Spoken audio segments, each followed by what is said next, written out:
Hey man, if you do ya agree, it's okay. Iyore ni on me corner be wrong. Me no be react we no we no be do gua. Me na when it right from the when I that's why we react even make me not wrong. As a man, Iyore si bueno. Even me advise him every day. A two presenter na agbina. We na ga osi me we. My sister Edwanjo. Akwe ma because mama no adeba we like ona. Okay now we give him a gift we like page me. Man that sound magi we saga me season me ti me saga because the picture on ya grow like TikTok. Other like TikTok or na be careful. Am even time ana agbon be gun even ni wa agun ajo. When get mama blue. If you I don't know what see the kai. A picture mo ya grow with TikTok. Ina be again no ya grow. Okay, I will forget it. Because my have gbọ́ then every time he with Frankie. What life will long life to talk pitch mo ya go. Oh yeah. Iwa to tawa igo aro ye me. Okon ni go an we egun a. Okon ti na lazao an we before. If Frankie wa do aro we me. Imagine yo e. Ana we do settle. E te compare mana settle. Me really me fo. If all gift me gift e. Oh me she go me trailer all those things. Until you get Juliet na dore. Paso pe ano me vie ko e. Bahara. Uvio hii mehani mehana kimana wrong. Eka we vie. I love you, Mama. I love you because maybe I'm not quite expecting. Mudana ebe no ya saga me na me ma be Frankie wa ko. Yeah, or Iyore say we. We was him for example. Evi do dere. You go me ba ma me na tam we ba we wa do gun e tie boni vie. E mama na we sorry. O te so ante boni. Ama wa go ma go. Eh so te Gwe even we no gi egwu egwu aye ni o ma be gi popa na o tie bo ni Iyore. But Iyore na do rovie. O say no gi na be rovie back we be mo. Since we dey e no be din here. Me gwa set as a baby ku.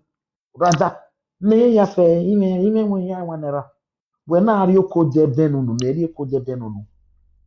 E Frankie ma say a. Ono ma run DV. Me wan say nya me ga rovie me. Aso ni me. Ah. Well, see, my mom they asked anywhere. Oga my via.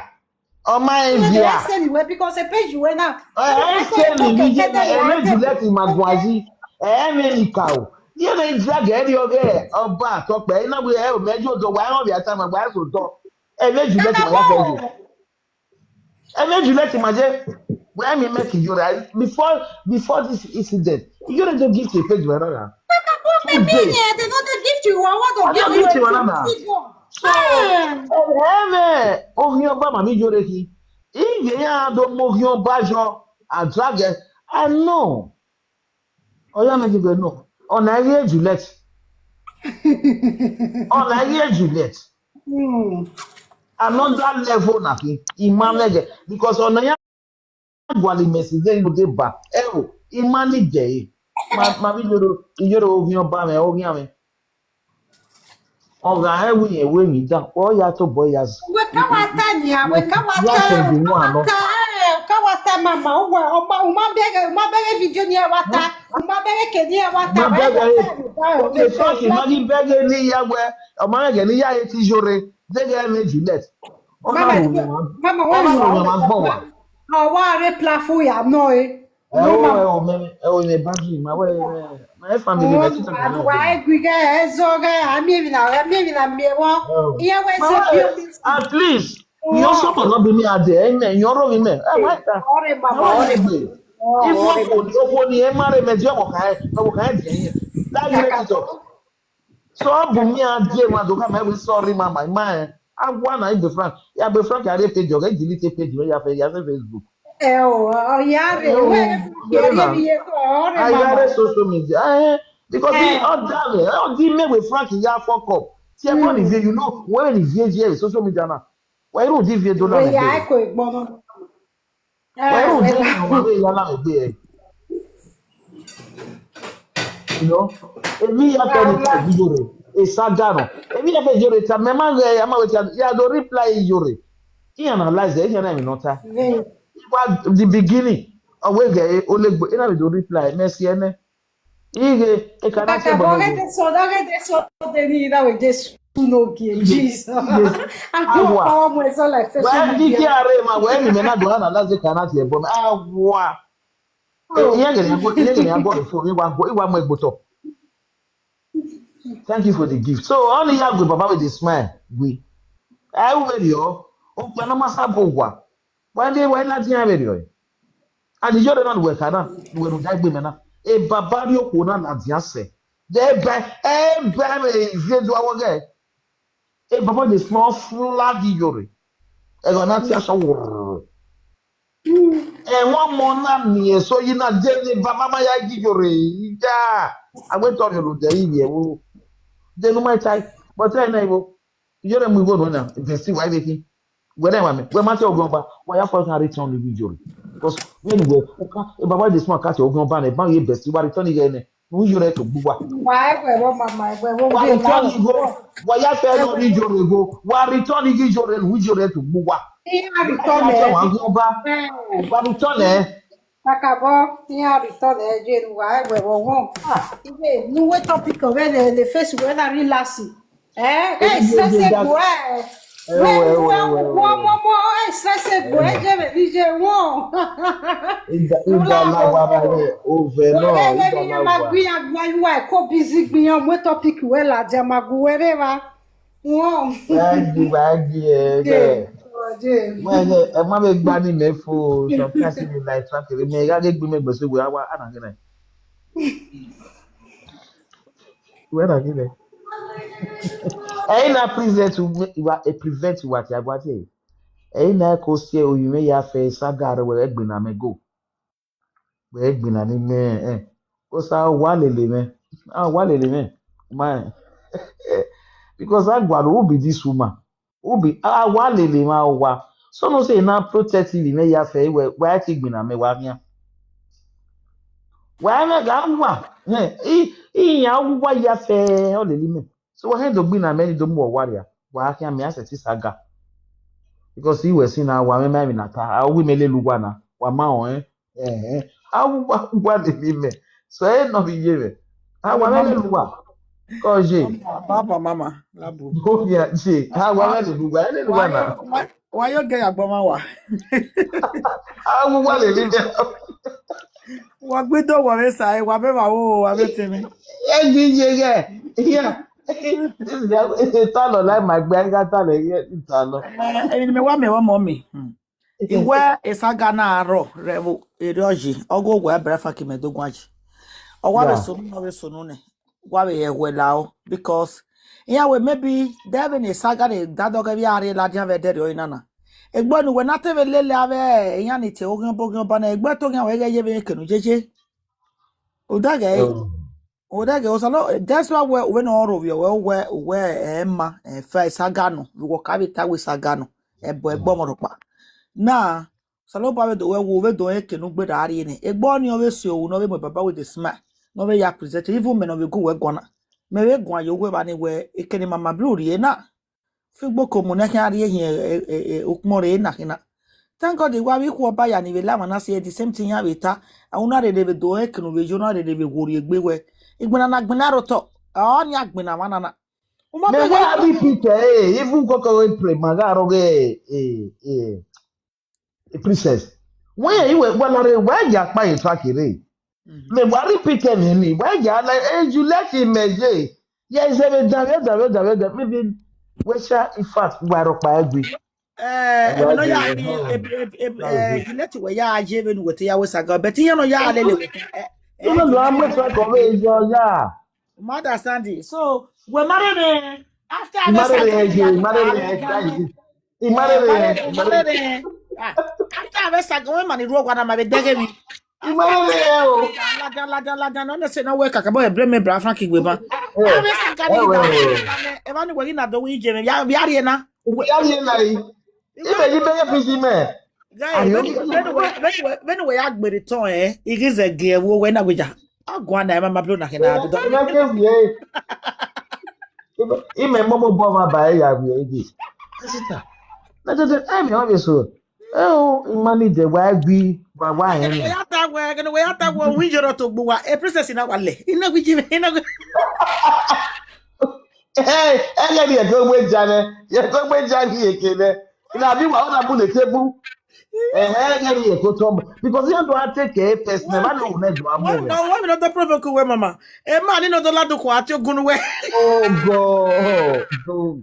They might take what they know, ma. I can't wow if you don't deny it. Or your enemy will attack at the sweet. Yes, I got that sweet. We know what. You know what? You know what?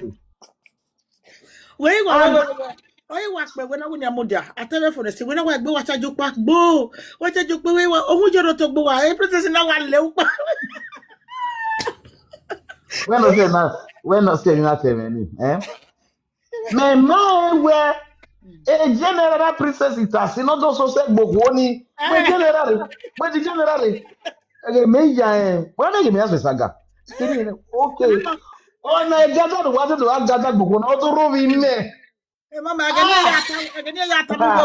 can yata my mamma where muton on a mononary. Where my guy follow a yatan with your following here. I group no. Can you get a one on one? I really mean one on one, really? My mind, yeah. Mamma, oh, you Oghionba, I get them Juliet. Yeah, here group, ne. Eh, not what I said, what far? Eh, group. A group. Yeah, Oghionba, you Juliet. yeah. Mama princess will more one and one amore. More the general, imara me the general. Again, I mean, general would do. Where are they while I do? Oh, what about Juliet? You know, and I quite recording a will. Eh, another night. And now a group in a group of Iyore. I just equal one. Okay. When I started very echo ya pump. Now again, okay, and I could do the one another on those who say, ah, okay. And one and why worry, a matter of Juliet. Iyore. Oghionba, you pay me was Oghionba, no. And Juliet. Okay. Ọtọga na e mama e di general tore ọtọga na to point ime moderator mo block e maya ọmọ náà tó so boy tore mo ime moderator mo pa moderator Mama, agane platform yate Oghionba mama na we je. Ana iwa atwa la mo Oghionba ma nye me di lesi Mama na we mi haje na me ko to. Wa ni be ni ana ya Oghionba we be ni lega ime ga benefit ilé mọ ẹgbẹ gbẹ nìbá òun yọrọ ọtọ gbẹ. Ije me we mama. Yọ wà lélẹ̀ ya kíá. Mama we mudia mama mudia. What you get mama wa be matter na we dey relax. Agane we ya get princess we don ya ta we the group no wa ko ya wa le lu wa line na we be guma na ri na. Ye me.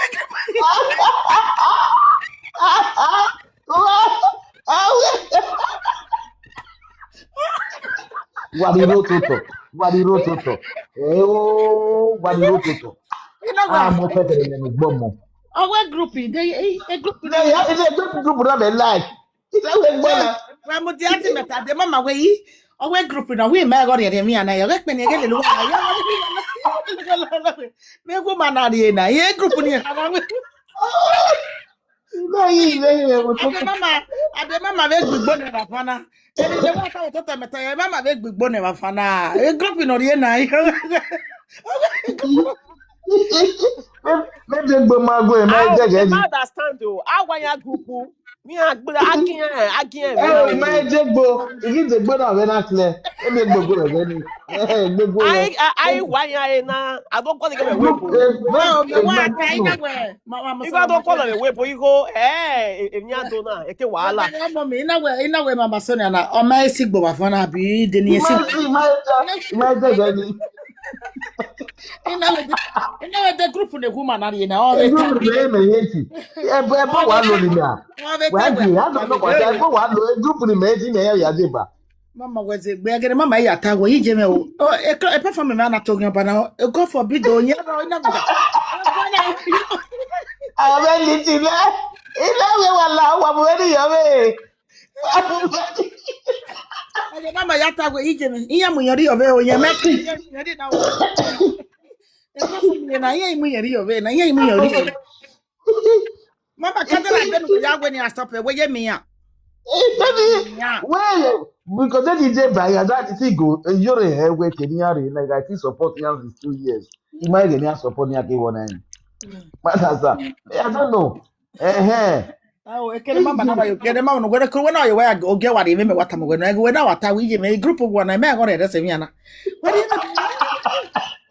da we ka da gbeja. Egu ma na aye si gbo so na do me. I'm going to get along with him. Hey, man, what you wrote to now? Na we wa be egu ma na the group no re na yo. Egu ma na si gbo do me si what the group no tago re na. My dear. Why me get condition with why me my dear? My dear. Ya te bokpa. O wela do do re bi do me no ya te ne bo wela wo do. Of Bible. Bible me. Ya wari ni woman na yana na. Anya na ya tago ije me wa me group wa me platform me na re na. Wa me re na bija. O go na mama do na. You see the girl. You see the girl. Yeah, listen. Mama do na I agree like that. mama do go na abi do no go na. In some way social media, all you the spirit control. Where was that? Oh my God. Whatever.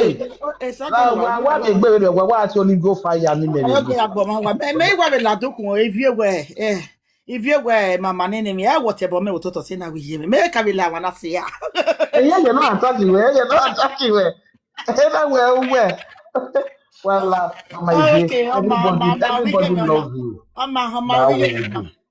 Ijo. One guy, mama. Iyore na do to ba ma e be di ma ayi me gbe saga. Iyore anytime awe Iyore yeah a group Sort of pepper abi sort of pepper. Mama mudiane Iyore me group Iyore o mani wa like person na Iyore hin.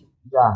Udege ami o na like a person na bet anybody no really go away yen like Iyore or yen ma like Iyore yen wa gbe yen we tu gun na Iyore. O mani Oghionba no me can go ya.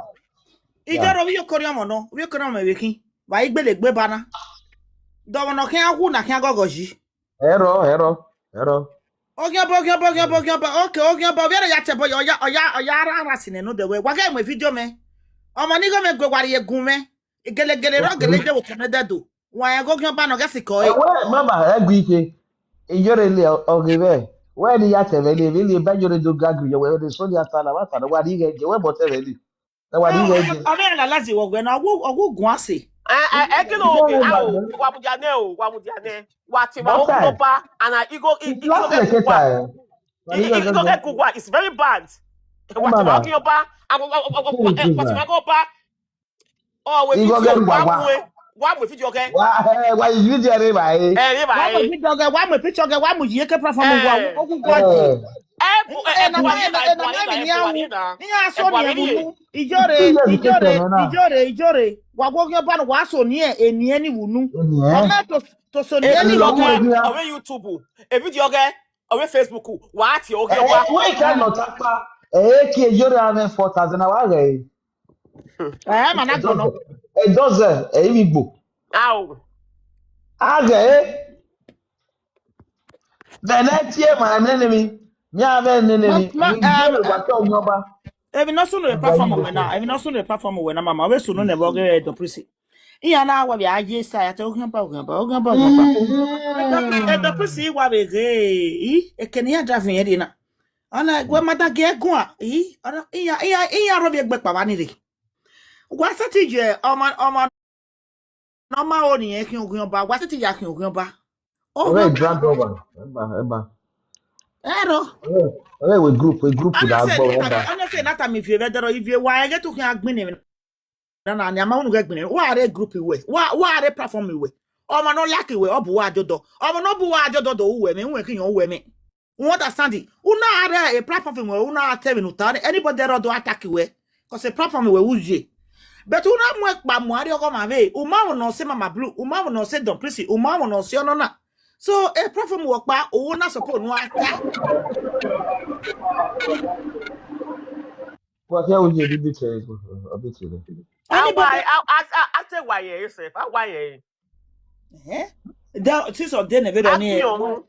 Mama, Since on the radio. na video ni platform ogeno. Anything no really kan otawa. No way, they might say original la.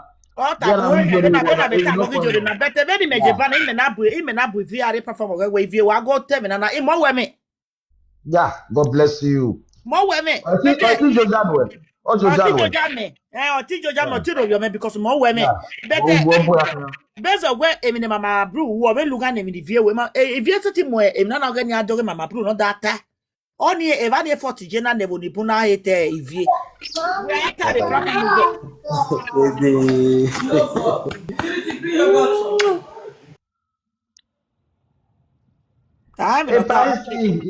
no. Wa domo o. Era me Egwatuo Oghionba. Ito waye. Babo sa. La on ta pa ni ano. Kakabo. Bi mwa de ina on re. Oghionba ti ebo. Inika oguna. But Marisa we bone e make do amiewe e managbon iya je social media iya na ti Oghionba iya na ti Oghionba now manipun abala de peti owo Iyore Oghionba no ona ti Oghionba ora kene o ma be ya de peti ni ya re ya. Oh. Every beto. Night Oghionba. Okay, mana. Of you by area do. America ma was is Oghionba nega vimi yaga do. E kamema kwe, no mo ni kwa. Where? We kamema kwe o. O ma kwe no ma kwe. Ya ma kwe no vimi ni ba. So, even not rain, bros. Even not rain. Let me know that rain. Every beto. Every way now. I am beto. Even not rain, man. Yeah, we man in social media. Me wagmo. Iye me man. Oghionba tesi koi. Ala why? But are we Oghionba no? Why ya pe eh? Now, Iyore mo e picture Juliet ni ladia. Yi to we ma oyi me. Ina we emi ame no na kun mi e ba so. Bi aguta me we e na ya mo ladia amos to donate ne we. Amos to donate ne. Now, e mana do ariye epeti uwe do aga we what a Juliet na mi oyiwo ni na mi Oghionba go iya mi ne Juliet kara ade amata ma noro igbe iya ma ni ori no biere no ya gbe ma noro igbe so egbe bi ya we ma okay we na so na drop I forgive Juliet ne. Oghionba ni iti Iyore marije.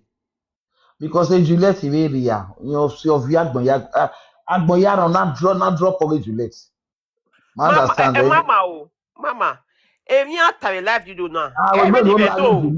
I told you yesterday. Mama. All you need atare live video now. All you now. Ni atare live video now. I want beto. Every beto. E no worry na ima. Ono worry ni. Facebook and TikTok. Ono wanyo. I want beto. Because I want to Juliet. They talk Juliet in my Yehukiana. My get men, but I don't like your Oghionba opportunity. Only any my live here do. I get Juliet in me. All you may step back. Mama be Juliet in what ya ma ye mo hu. Understand? Come on, I don't let you go now. Okay, me to tell me that we saga. When man I have donate you go na when you have a bull, when you have a tie born we dey go help. Ah, why we ya saga? Understand? So okay, Juliet ni ogbera ne. Oh, but are you Iyore you we na? Say okay, Juliet we gbe do we ko Iyore. O ke na do ka magbon na. Ma ya fe gbon yi era me. I understand because if Juliet over I call him more call Juliet ma call my me do no be la dia. More call my ya watch him in even no ya Jojane. Imagine about the beginning. Why I watch the video. Imagine boy me garo ima no pa ofi. Oh wow salo boa. But the way no ya you use him, he reacting. It every day. But how use him me like when I win ye web, una we maybe ona you carry una we are you I go still do it 20 times. It don't matter. No cost an origin that. But now you're injury yo. Now you're injury manage. Cause okay, the no of you want moya. Ba mi go no masigo. Even no saloba when me jode ba to ya ladia. Na gbo be mi do o Eh. ta je na. Cause okpagbe na I wo. want to let you yora yilele. Okpagbe na wo to. Ina ya A gele gele. matter now, 1 year, 2 years, Eh. 3 years, 4 years. Waiting now. Why do you go? Mommy, woman know what is sunu na. Anybody know what I was say jode aye wo gba. Wasana na aye wo gba. Èmi Iya náà wà Oghionba. gbọ́n náà wà dùn àwọn Oghionba lè TikTok. Ìwà mi ẹ̀ ìwà mi ẹ̀ ò ìwà mi ẹ̀. Iya Oghionba Anybody le náà wà we gbọ́n ni. ìsáájú Iya yóò rè. Oghionba. Nteweni Iya Oghionba. Jore. All ní mi máa like ìwọ nígbà àti àwọ̀ eré mama ẹ̀ tún wà gbìn náà nẹ́gbà. Forget it, maybe we yóò rè gùn. Ọwọ́ àyè rọ̀ náà lọ́ọ̀fẹ́ sí ẹgbẹ́ náà gùn. Ibi bù ni wà ní bù máa understand. Ẹ̀ tún pàdé bá náà gẹ́gẹ́ bí correct wẹ̀ so èmi sùn máa ẹ̀. Una ọ̀ma ho. But nùgbẹ́ ẹ̀rẹ́ ni ẹ̀ nùgbẹ́ tí wàá blame me. Maybe taste of bow favour. Una ọ̀ma ho dọ̀. Ẹ má bùn. No my story yóò rè, no wà love yóò rè. On my story, on my idea half your Esa body. me story o self you love eh. So ye be him me go so ye be him. Iya ye be love what you be love ni ya be re we ni love eh. Mama, that from one na na yaso no. Mo no ta Sabu. we. Mama, that from one me yaso no. E tin ata we eri maje mo pa ya gbovin. Eri ata. Ateta o. Agi na gele mi we emi no ta we a mistake no be ready gwedo imi. Ari ye we. Aye Oh we. one yo me so what one yo. We jo gbe so e jo me problem ogbe eh. Oh one yo. E wo Now ma the bi way o kebe yo. you ma perfect. Ọmọdé ọwọ́ You don't know àná what àná eh. wẹ́ẹ́bí ọwọ́ ọwọ́ abẹ́lá o òbí ẹ̀tì àṣọ wọ́n sọ náà ẹ̀bẹ̀ làwẹ̀ yọ ọmọ náà ṣe tí wọ́n wá ọdún àwọn yìí o Mama, wọ́n ní àṣẹ ẹ̀dẹ̀ yà wò wọ́n ní àṣẹ àyè. anado me go sunu radio ni. Wagi ye wewo. Ngwa ge salon baka ka de gbe. Ayi metana. Wala o. Wa bege na ni ya withdraw back ayi mo eri bi oba yiro.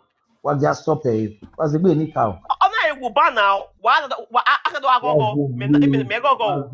No ve de gbo bo. Ọ̀gá tó bọ́ ẹjọ́ wa yóò rẹ̀ bù ní adé péjì máa wọ́n yẹn ráyò wá wá gẹ́ ìwọ́ rẹ̀ lọ́ta ọwọ́ wàá wọ́rí ẹ̀wọ́n yẹn yíyó ó yẹ wọ́n náà ta ọ̀zọ̀ kò sọ ẹ̀. wọ́n á mú ẹ ọ̀zọ̀. Mommy, ni me ne wata pa. ọwọ́ náà gbé gbé nìyẹn. Mama mu jare ni me ne wata pa. Kagara de ni me. You the man who dey cause of that conversation dey man queen that will punish your head. You be Oghionba. What's here? I do go agbene be conversation to sin ai. Mommy ni ne wata pa. Go kill am. Go kill am. Kagara de ni na na yaso no ni na wi jore ma ajowa. E ma ni bure re we bu na na ma ajowa. Akabọ́. Wọ́n á mú Iyore ọ̀jọ̀ ló wọ́n á mú ẹ. Ọ̀wẹ́ yá ni wọ́n á ìtòrò ẹ̀. yá ni kẹ́dọ̀ ọ̀fíwí yá ni kẹ́dọ̀ wọ́n á mú ẹ ọ̀jọ̀ ní ọ̀jọ̀ ló wọ́n á mú ẹ. wọ́n á lè fídíò náà àbíẹ́ ni the fact ọ̀rẹ́ fídíò náà àbíẹ́ ni that is the truth. wọ́n á mú ẹ. Wọ́n á mú ẹ ọ̀jọ̀ ní wọ́n á mú ẹ. Ẹ̀yin kó bá mi ẹ. Wa to do ni ya ijora to boy no ya wo salo ba be no ya. Èmi ò bí ẹ̀rẹ̀ ta comment section Ọ̀bẹ wà sọ́yà láwọ̀ wò forgive ẹ̀ ọ̀nà wà àjọyọ̀ take it forgive ẹ̀ easy. ọ̀jọ̀ ẹ̀pọ̀ ní ẹ̀sẹ̀ Understand. ní wọn Take ní it forgive easy. ẹ̀ ọ̀rí ní short. forgive ẹ̀. The money ọ̀nà nílì Iyore ta ọ̀nà Iyore ta owó the money wà yá insult yẹn the money yá insult yẹn the money wà náà change ẹ̀ ní mẹ́bàbà náà ibi change ẹ̀ ní Iyore bí na wà bẹ ta ọwọ́ ọmọ náà wà yá dùn arọ ìmọ̀ ní road with conversation o máa love Iyore sẹ́mi. Mama sin ai. ewé ni wọ́n ní ẹ̀mí mẹ́yà fún mother sa ẹ̀rọ wíyàn we love Iyore ọmọ wẹ́n náà take it ọ̀nà wrong understand so Wọ́n ní àṣẹ wọ́n ìmọ̀ náà Iyore sọ̀kò ní ta náà àyè wẹ̀ dédé ẹ̀ Oghionba wáwé náà ta ẹ̀ ọmọ wẹ́n lóko náà yẹ take ọ̀nà wẹ̀ wrong. Oghionba mama ọbẹ̀ ìyá rẹ̀ tó yí ní kàbọ̀ Oghionba máa ọbẹ̀ wọ̀ ìyá rẹ̀ wọ́n ní bẹ̀ ìyá rẹ̀ kàbọ̀. no o máa na take ẹ̀ plug Oghionba. Coronavirus. Coronavirus. She really use money for Benin. You mostly ọbẹ̀ ìyá economy rẹ̀ on o market. ọ̀yá rẹ̀ Ọba Bewo. Yẹ pagún àmọ́. Coronavirus. Ekeme sukide swage Iyore because coronavirus. Mopaga are flat. So now Ido de boring. I want to come on where Swaga Iyore Emela Swaga. Coronavirus was 14 million. Oya tell me no yaga bedu. 14,000 euro. Mother sound bien. When everybody, nobody above mistake in this earth. Yeah. They may that government no over there agbe. Me character wo we are wo me different. Juliet ni amu picture la na o me wa no. O me no. Wo me. Oye na ge omane use wa we ba once at a time obi jere obo wane. Ina ka deport obi je ari Nigeria for many years only my ba we gbere obo. Okay, we gbe do la there. So everybody have problem. Any me o we o unda wutu wu ha ya tu masa. Ijima ivie ni vie me mi obo we lelewe. Wa be avasi vie ni. Nye be fo or wa like pet you with date or stand no ye I don't know. Nye be fo on na Oghionba. E no yin ba like it talk no. Nyi wa han Oghionba ya fe. Wa be avasi ko ba bite no. Me ma understand vie ni. Nye topic of gbera o wa gwa lo Oghionba kan we e TikTok. E da ya we ya. Bueno si mo Oghionba ne o me rie igo ne begade.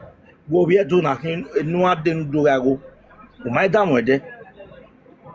Nye wa ki platform mi so Oghionba. Oba ma we oba mo ndo kwa me an bo na egbon na ni. Uwe baba ra, uwe baba, no your back.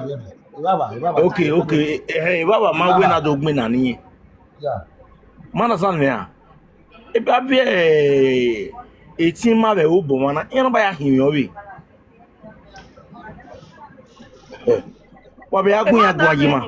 Ah, be to be yo. Uwe láti mo ya advice Iyore. Uwe láti mo ya advice Iyore. Bros, when we gwanana, e na se waro to ye ware picture we. Eya wo Oghionba boy wale. Oh yeah, MC na him. Yeah, MC. I'm a platform of Banny Light Okba. I'm a platform of Banny Light Okba. Vini view where Oghionba wa nakina. Edi eko atu na vi picture na avyo ko go nbodo. Agbele bo. Ate Oghionba. Ate Oghionba.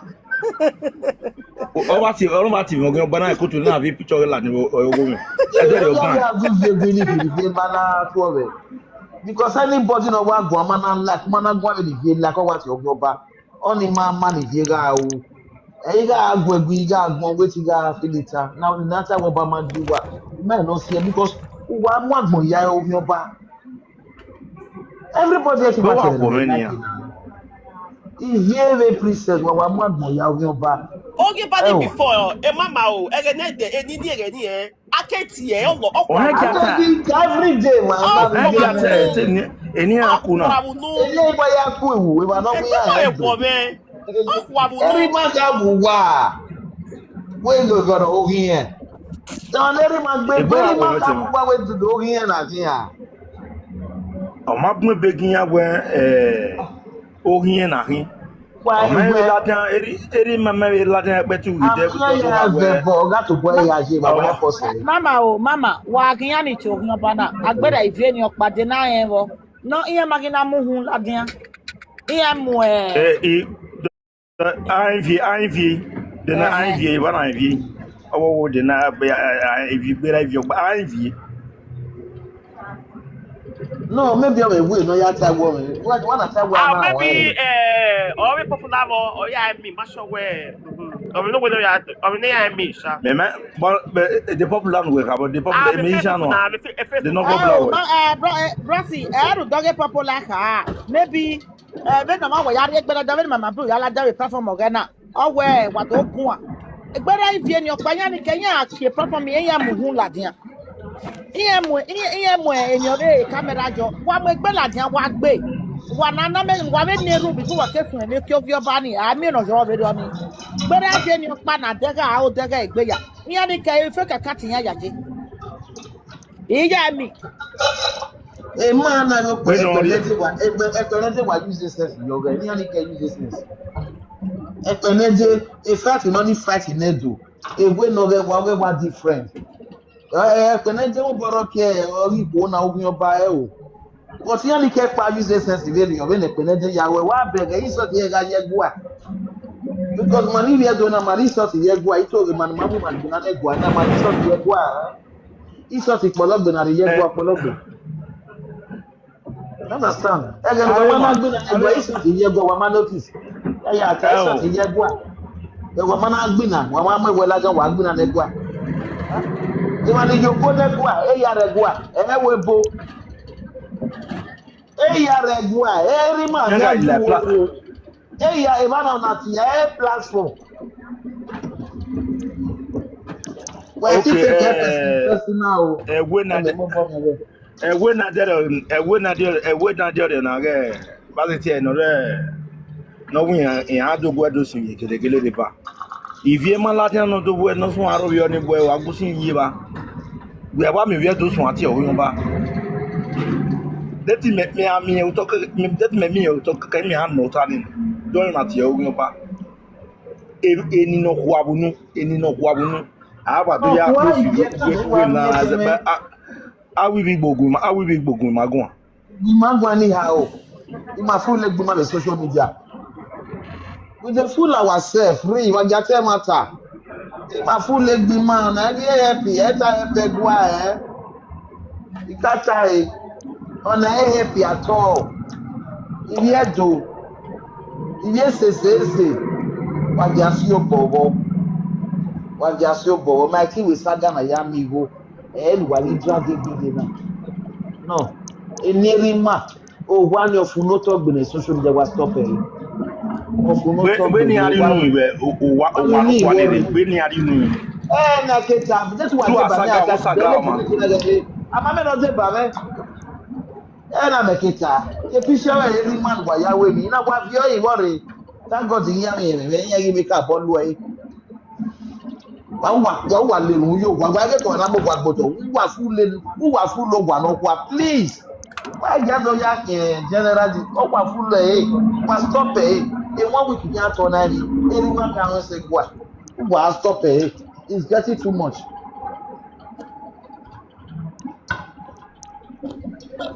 Hello, pardon mo. Wala wa ri nu yo po wa no wa re wala. Okay. Coesta, pardon mo, me no favor.